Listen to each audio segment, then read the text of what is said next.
Le message du jour vous est présenté par notre frère Marc. Salut chers bien-aimés de notre Père Céleste. Aujourd'hui, nous terminons notre série « Comment revivifier vos moments de recueillement avec Dieu » avec notre 10e point qui, je crois, est le fondement de toutes nos actions envers Dieu, l'obéissance.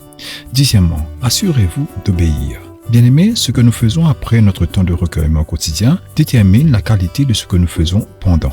Chers amis, nous montrons notre amour pour le Seigneur en lui obéissant dans tous les domaines de la vie. Celui qui a mes commandements et qui les garde, dit Jésus, c'est celui qui m'aime. Jean chapitre 14, verset 21. Si vous obéissez à mes commandements, vous demeurez dans mon amour.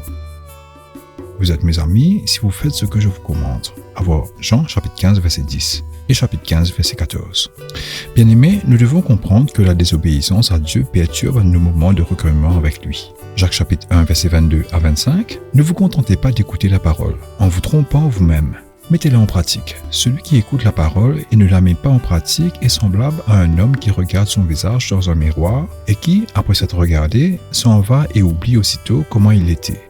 Mais celui qui se penche activement sur la loi parfaite qui donne la liberté et qui persévère dans sa pratique, non pas en oubliant ce qu'il a entendu, mais en le mettant en pratique, celui-là sera heureux dans ce qu'il fait.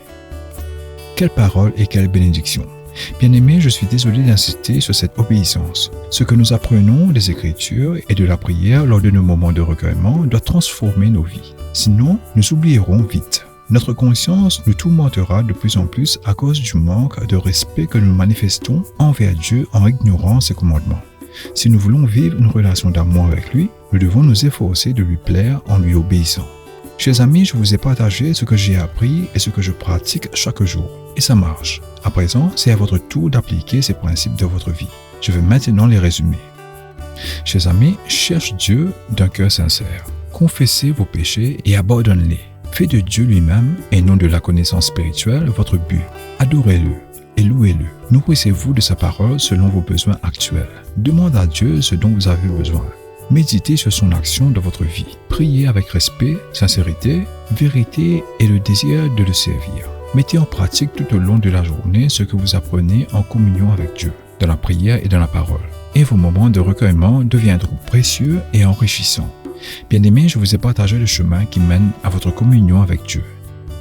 Désormais, vous ne pouvez plus passer à côté de lui, de sa présence et de ses bénédictions. Que Dieu vous bénisse tous. Nous nous retrouverons demain pour notre journée de louange et d'adoration. Passez une belle journée en lui. Au revoir. Si toi aussi tu crois que la parole de Dieu est une bénédiction, partage-la et sois une source de bénédiction pour les autres, toi aussi.